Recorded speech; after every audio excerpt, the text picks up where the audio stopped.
आशा करता हूं आप सब बहुत अच्छे होंगे। मेरा नाम है सिद्धांत अग्निहोत्री। स्टडी ग्लोस पे आपका बहुत बहुत स्वागत है। दोस्तों, आज हम मराठाओं का इतिहास जानेंगे। बच्चों ने मुझसे कहा था, मैंने भी छत्रपति संभाजी महाराज पे 3-4 लेक्चर्स लिए थे और अभी परसों वाला जो लेक्चर था काफी आपने प्यार दिया। पुराने सिद्धांत सर वापस आ गए, इसमें काफी कमेंट्स थे, तो आपने कहा था कि सर बाजीराव पे लेक्चर जरूर लाएगा, पेशवा बाजीराव पे। तो आज हम पेशवा बाजीराव 1 पे बात करेंगे, जिनके बारे में ये कहा जाता था कि अगर स्वर्ग से कोई घुड़सवार आ जाए ना तो वो है पेशवा, वो है बाजीराव, जिन्होंने लगभग 41 बैटल्स लड़ी थी और एक भी नहीं हारे। आप समझ रहे हो?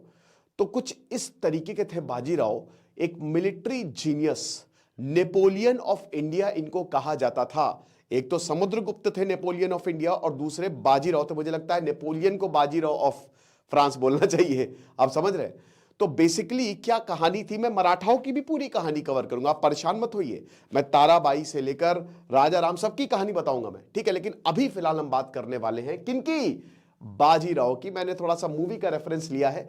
तो औरंगजेब जो है, औरंगजेब के बाद क्या हुआ, क्या आप जानना नहीं चाहेंगे कि मोहम्मद शाह रंगीला बड़े रंगीले किस्म का आदमी था, कैसे वो भागा डर के मारे, निजाम, मुगलों, अवध सबको एक साथ हराया बाजीराव ने, जिनकी कितनी बड़ी सेना थी आप सोच भी नहीं सकते। 1.5 लाख की सेना के साथ आया था। बैटल ऑफ दिल्ली, जब दिल्ली पे कब्जा करने जा रहे थे बाजीराव, तो उनको हार का सामना करना पड़ता आगरा में, उसके बावजूद वो दिल्ली जीत गए। क्या हुआ, सब कुछ हम बात करेंगे। लेकिन उससे पहले दोस्तों बता दूं कि अब देखिए, क्लासेस परसों से शुरू होंगी। वर्किंग प्रोफेशनल्स के लिए मेरे संदेश है, ये कोर्स आपके लिए, बस मैं इतना ही बोलूंगा। तो ये मेंटोरशिप प्रोग्राम और कोई भी मेंटोरशिप प्रोग्राम 10-15 हजार से कम का नहीं। हमारे स्टार फैकल्टी जिन्होंने इस बार सिलेक्शंस दिए हैं, तो बस आप कोर्स में अवेल करिए। अगर आपको आईएएस निकालना है, क्योंकि ये जीएस पेपर 1 के लिए सुपर इंपॉर्टेंट है, हिस्ट्री के लिए, तो सबसे पहले तो हम आपको क्लासेस देंगे। अब इसमें क्या होगा, क्रैश कोर्स होगा, ये हाई प्रोबेबल टॉपिक्स, और आपको डेली टारगेट्स दिए जाएंगे, आपको मेहनत करनी पड़ेगी। फिर उसके बाद सेकंड में आपको प्रैक्टिस करवाई जाएगी प्रीवियस ईयर क्वेश्चंस की, और फाइनली आपका करंट अफेयर्स का रिवीजन होगा, ठीक है ना? प्लस मेंटोरशिप होगी यहां पे, इसमें हम गूगल मीट करेंगे, टेस्ट सीरीज आपको दी ही जाएगी फ्री में, सीसैट भी। तो एक तरीके से सब कुछ हम करवा रहे हैं। अगर आपने प्री निकाला तो आपकी मेंस और इंटरव्यू की क्लासेस हम फ्री करेंगे। तो बस आ जाइए, आपको बहुत ज्यादा फायदा होगा। हमारे ऐप को नहीं तो वेबसाइट को विजिट करें। तो बाजीराव 1 की बात करते हैं। तो कहानी बड़ी कमाल की है, लेकिन उससे पहले आपको पता है कि जो मराठा एम्पायर की स्थापना है, वो हमारे वीर योद्धा, हमारे शेर छत्रपति शिवाजी महाराज, जब ऐसा लग रहा था कि मुगलों को कोई हरा नहीं सकता, जब औरंगजेब ने दारा शिकोह को मार के ऐसी मिसाल कायम कर दी थी ना लोगों के सामने कि लोग डर के कांपने लगे थे। कुछ इतिहासकार, कुछ लोग कहते हैं औरंगजेब बड़ा अच्छा आदमी था। मैं बस उनसे एक चीज पूछता हूं, अगर वो अच्छा आदमी था, ठीक है, मैं बहुत सारे ऐसे, जैसे टीपू सुल्तान के बारे में भी सवाल उठते हैं, पर ये बात सच है कि टीपू सुल्तान ने बहुत ज्यादा कंट्रीब्यूट किया था, पॉलिटिक्स थी, लेकिन मैं औरंगजेब के बारे में ऐसा बिल्कुल नहीं सोचता हूं, क्योंकि वो एक क्रूअल आदमी था। कौन इंसान छत्रपति संभाजी महाराज का जैसा हश्र किया, ऐसा कौन कर सकता है? छत्रपति संभाजी महाराज जो कि औरंगजेब को मार देते, उनको पकड़ा, उनकी आंखें निकाली, उनकी खाल उतारी, उनके घावों पे मिर्ची डाली गई, उनके नाखून उखाड़े गए, उनके टुकड़े टुकड़े किए गए थे। दोस्तों, गुरु तेग बहादुर का सर उन्होंने कटवा दिया था। आप समझ रहे, क्योंकि उन्होंने इस्लाम मारने से मना कर दिया था। अपने पिता को कैद कर लिया था, अपने भाई दारा शिकोह को ऊंट पे पूरा घुमाया था। तो इतना क्रूर आदमी कौन हो सकता है, आप मुझे बताइए। कैसे, आप छोड़ दीजिए वो कैसा राजा था, लेकिन एक इंसान के तौर पे तो वो फेल था ना। जब वो इतना ज्यादा क्रूर हो सकता है, तो कैसे वो अच्छा हो गया, मुझे नहीं समझ में आता। बहरहाल, तो आप ये समझिए कि छत्रपति संभाजी महाराज, छत्रपति शिवाजी महाराज जो थे, उन्होंने मराठा एम्पायर की स्थापना की, ठीक है ना? वो आए और उन्होंने तबाही मचा दी, ठीक है ना? और बाद में उन्होंने छत्रपति का टाइटल लिया। उनको पता चल गया था, जब वो औरंगजेब की, जब भाई वो ट्रीटी करने गए थे, ट्रीटी ऑफ पुरंदर, लेकिन धोखे से उनको कैद किया गया था। और औरंगजेब का यही, वो छत्रपति शिवाजी को भी मारना चाह रहा था, लेकिन उन्होंने बहुत दिमाग लगाया छत्रपति शिवाजी ने, और अपने बेटे 9 साल के तो समय छत्रपति संभाजी महाराज वहां से निकल गए, ठीक है, कैद से निकल गए। अब हुआ क्या कि इसके बाद छत्रपति, मतलब महाराज शिवाजी को लगा कि यार अब वक्त आ गया है कि हम यूनाइट हो, तो उन्होंने हिंदवी स्वराज का नारा दिया और छत्रपति का टाइटल लिया, क्योंकि विदाउट उसके आप अथॉरिटी नहीं दिखा सकते। आप समझ रहे हैं? तो फिर हम ये देख रहे हैं कि अब छत्रपति शिवाजी जो हैं, उन्होंने कैंपेनिंग शुरू कर दी, और फिर रुके नहीं मराठा, क्योंकि मराठाओं को एक जब इतना तगड़ा लीडर है ना, और बता दूं कि उस समय औरंगजेब दक्कन भाग गया, 1680 में दक्कन आ गया और उसके बाद उसकी जिंदगी एकदम बेकार हुई। औरंगजेब हार गया था। छत्रपति संभाजी महाराज, भाई जब छत्रपति शिवाजी महाराज की मृत्यु हुई 1680 में, तो छत्रपति संभाजी महाराज है 1689 में, फिर उनको भी बहुत ही बर्बरता से, क्योंकि भाई अपनों ने ही धोखा दिया, गैरों में कहां दम था।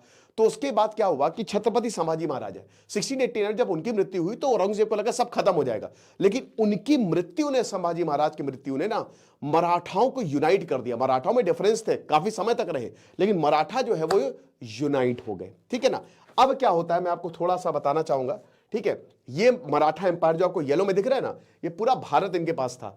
लेकिन पहले मैं यहां पे थोड़ा सा आपको यहां दिखाता हूं कि ये है मराठा, ठीक है, ये है मराठा और ये है मुगल, ठीक है। तो मराठाओं के पास सबसे पहले आए छत्रपति शिवाजी महाराज, ठीक है, छत्रपति शिवाजी महाराज है ना। उसके बाद 1680 तक के रहे। देन उसके बाद आए छत्रपति संभाजी महाराज, ये छत्रपति रहे 1689 तक। ये आपको क्रोनोलॉजी समझने की बहुत ज्यादा जरूरत है तब बाद, क्योंकि अभी बैकग्राउंड में तैयार कर रहा हूं। फिर उसके बाद आए 1689 में छत्रपति संभाजी के छोटे भाई छत्रपति राजाराम आए, है ना, राजाराम आए, जो कि 1700 तक रहे। अब राजाराम ने भी एक्सपैंड किया, ईंट से ईंट बजा दी औरंगजेब की, भैया हालत खराब कर दी। संताजी ने इतना मारा मुगलों को कि सेना आधी से आधी हो गई थी मुगलों की। औरंगजेब वापस तक नहीं जा पाया था दिल्ली, ये हालात कर दी थी। फिर छत्रपति राजाराम के बाद आए शिवाजी टू, है ना।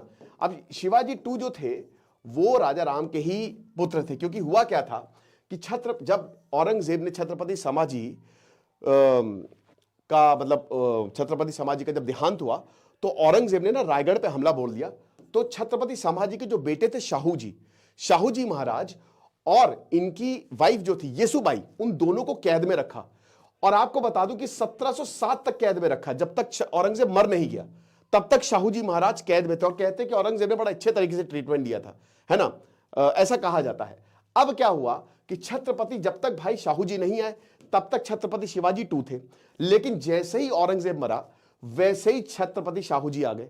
और फिर यहां पे हम ये देखते हैं कि क्योंकि यहां पे ताराबाई थी, ओरिजिनल रूलर ताराबाई थी, क्योंकि छत्रपति शिवाजी टू तो खाली 7 साल के थे, तो रीजेंट थी ताराबाई। ताराबाई ने कहा कि जब तक मेरा बेटा जवान नहीं हो जाता तब तक मैं संभालूंगी। और ताराबाई ने 1700 से लेकर 1707 तक तबाही मचा डाली थी। ताराबाई ने ऐसी की तैसी कर दी थी, गजब एक्सपेंशन किया था, है ना।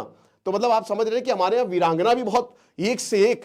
तो अब क्या हुआ था कि जैसे ही लेकिन छत्रपति शाहू जी आए तो फिर ताराबाई और छत्रपति शाहू जी में फिर अगेन एक वॉर हो गई। तो यहां पे ताराबाई ने एक राइवल कोर्ट कोल्हापुर में जाके शाहू जी के अगेन जो है वो स्टैब्लिश कर लिया था। अब शाहू जी क्योंकि संभाजी के बेटे थे तो उनका जो दावा था वो ज्यादा मजबूत था।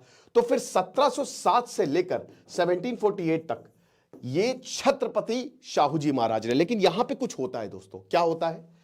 होता यह है कि छत्रपति वॉज लाइक प्रेसिडेंट, लेकिन अब पेशवाओं ने जो है ना वो ताकत, असली ताकत पेशवाओं के पास आने लगी।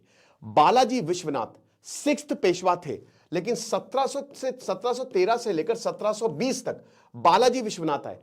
अब धीमे धीमे छत्रपति शाहू जी, तो भाई उनको टाइटल मिल गया, ठीक है, लेकिन वो बैकग्राउंड में चले गए, यानी कि छत्रपति जो है ना वो पीछे चले गए। आगे कौन है? असली ताकत किसके पास? पेशवा। आप इसको ऐसे समझ सकते हो कि भारत में एक तरफ प्रेसिडेंट है, एक तरफ पीएम है। जो रियल पावर है वो किसके पास है? वो पीएम के पास है ना। प्रेसिडेंट इलेक्टेड है, तो ऐसे ही रियल पावर जो है वो पेशवाओं के पास आ गई। पेशवाज वाज दी प्राइम मिनिस्टर, ठीक है ना। अब क्या होता है कि 1720 में बालाजी विश्वनाथ के बड़े बेटे बाजीराव वन ये सत्ता संभालते हैं, जो कि उस समय 19 साल के थे। 1700 में बाजीराव का जन्म हुआ था, ठीक है ना। छत्रपति राजाराम का जिस ईयर में उनका देहांत हुआ उसी दौरान छत्रपति पेशवा बाजीराव का जन्म होता है। और 1720 में पेशवा बाजीराव आते हैं, बहुत ही कम उम्र में, ठीक है ना। लेकिन इनकी मिलिट्री कैपेबिलिटी कुछ ऐसी थी कि इन्होंने साबित कर दिया था। 12 साल की उम्र में ये युद्ध कर रहे हैं। चिमाजीराव, ठीक है ना, चिमाजी मतलब एक तरीके जो इनके भाई थे, छोटे भाई थे, वो भी जबरदस्त, है ना। तो अब क्या हुआ कि बाजीराव आते हैं। अब यहां पे स्टोरी हम मराठाओं की रोकते हैं।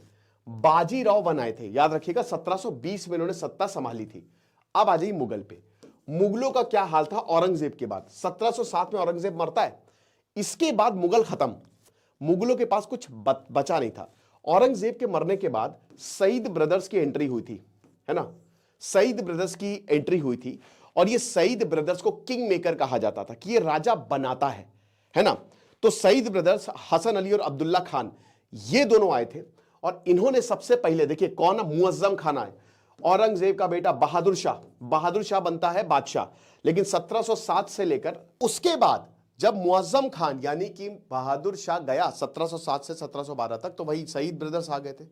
तो सईद ब्रदर्स के पास असली ताकत, सईद ब्रदर ने फिर किसको लाया, जहांदर शाह को। जहांदर शाह को 1 साल के लिए लाया, उसके बाद उसका भी मर्डर करवा दिया। फिर आता है मुगलों का एक बहुत ही ब्रूटल रूलर जिसको हम फर्रुखसियार कहते हैं। 1713 से लेकर 1719 तक ये बंदा रहा और ये सिखों के लिए काल बन के आया। सिखों के हालात बहुत ज्यादा खराब हो गए थे जब फर्रुखसियार आया था, हर दिन सैकड़ों सिख मारे जा रहे थे, ऐसी हालत फर्रुखसियार ने कर दी थी। लेकिन फिर इसका भी वही अंजाम हुआ, सईद ब्रदर्स ने इसको अंधा करवा दिया और उसके बाद इसका काम तमाम। अब आता है असली रूलर जिसका नाम था मोहम्मद शाह रंगीला।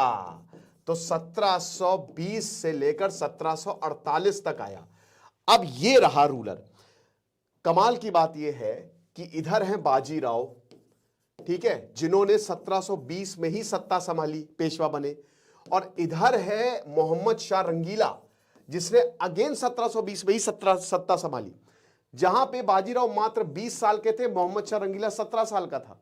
तो दोनों ही प्रतिद्वंदी, लेकिन बस फर्क यह था कि कहां बाजीराव और कहां मोहम्मद शाह रंगीला, इनकी पैर की धूल भी नहीं। बहुत अय्याश आदमी था। मुगलों का पतन इसी रंगीले के कारण हुआ है। अब देखिए क्या होता है, बाजीराव आ गए। मुगल इतने कमजोर थे, इतने कमजोर हो गए थे मुगल कि इधर हैदराबाद ने आजादी घोषित कर दी, है ना, उधर अवध ने आजादी घोषित कर दी, इधर आपका बंगाल ने आजादी घोषित कर दी, सब आजाद हो गए, ठीक है। और मराठाओं ने अब कहर बरपाना शुरू किया। बाजीराव वन ने सत्ता संभाला, टैक्स लगाया। चौथ और सरदेशमुख 25% आपको देना है, सरदेशमुख चौथ 1/4 इसी को चौथ कहते हैं। और सरदेशमुख मतलब क्या, 10% टैक्स ऑन टैक्स, एक तरीके का सरचार्ज, ठीक है, ये आपको देना पड़ेगा ताकि मराठा जो है वो काम कर पाए। अब आप कहीं पे भी अगर टैक्स लगा रहे हो तो जाहिर सी बात है कि आपकी सत्ता स्टैब्लिश हो गई है। टैक्स लगाने का मतलब यह है कि आपने अपनी सत्ता को स्टैब्लिश कर दिया, क्योंकि अब आप अपनी सरकार चला रहे हो। मुगल कुछ नहीं कर पाए।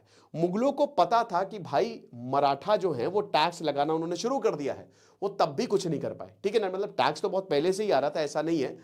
अब क्या हुआ कि मुगलों को लगा कि भाई मराठाओं की ताकत बहुत ज्यादा बढ़ती जा रही है, लेकिन उनके पास ताकत नहीं थी।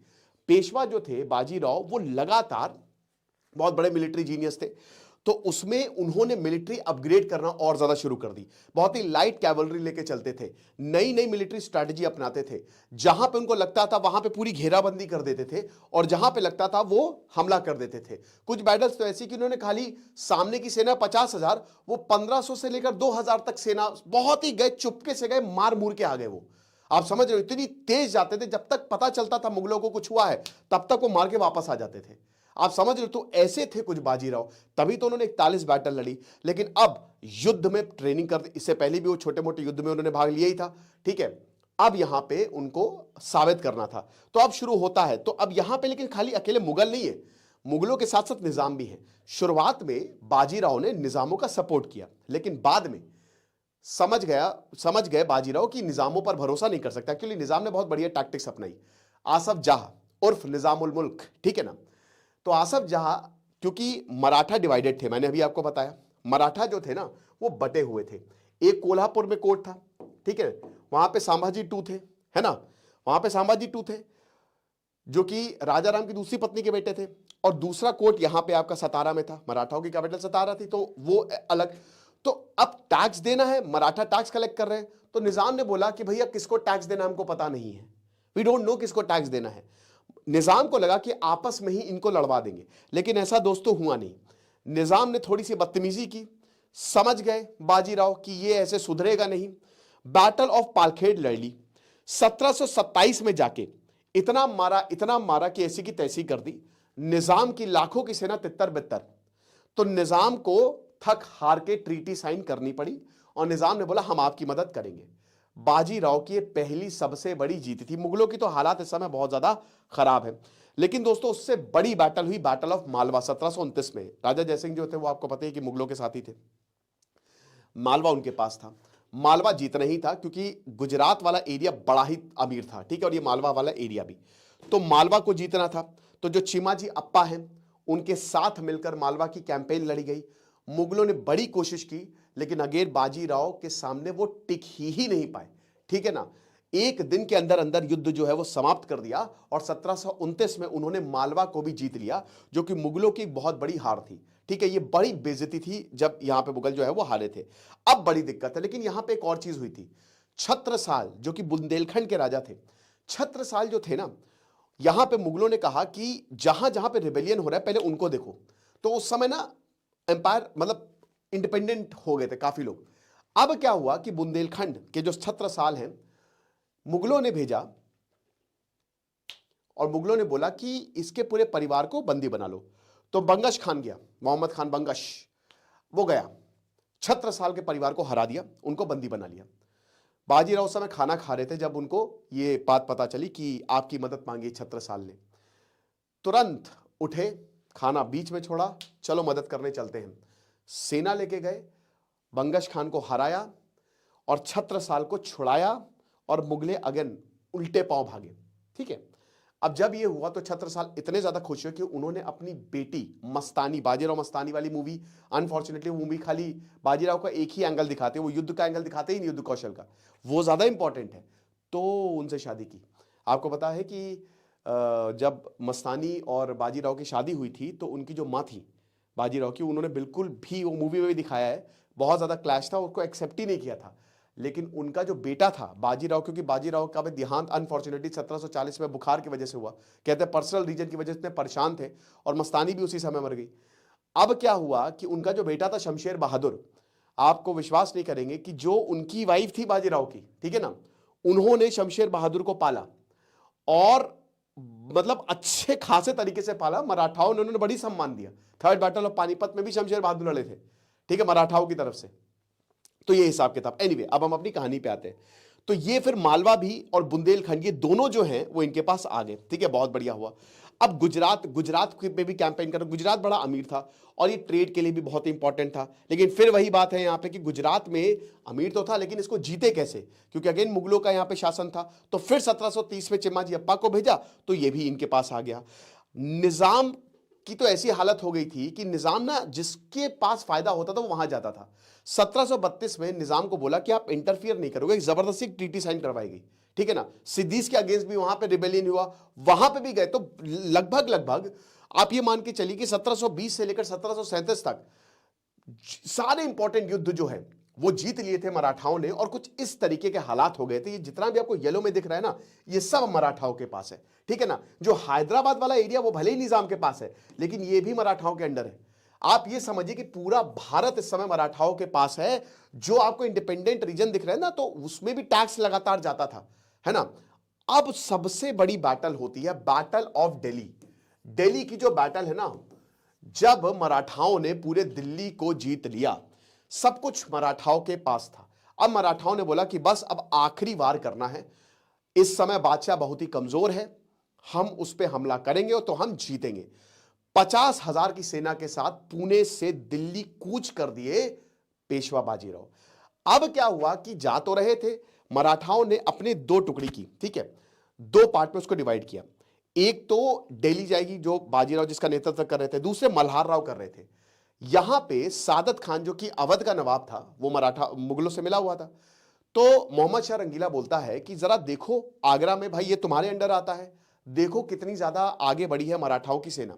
सादत खान अपनी सेना लेके गया, सामने जो है बिल्कुल मराठाओं की सेना दिख रही थी, यमुना पार मराठाओं की सेना। अब यहां पे गलती हो गई मल्हार राव से।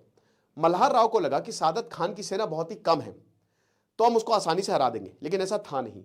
जो सादत खान की सेना थी वो एक्चुअल में बड़ी थी, और अनफॉर्चुनेटली यहां पे मराठाओं को हार झेलनी पड़ती है। मल्हार राव हार गए।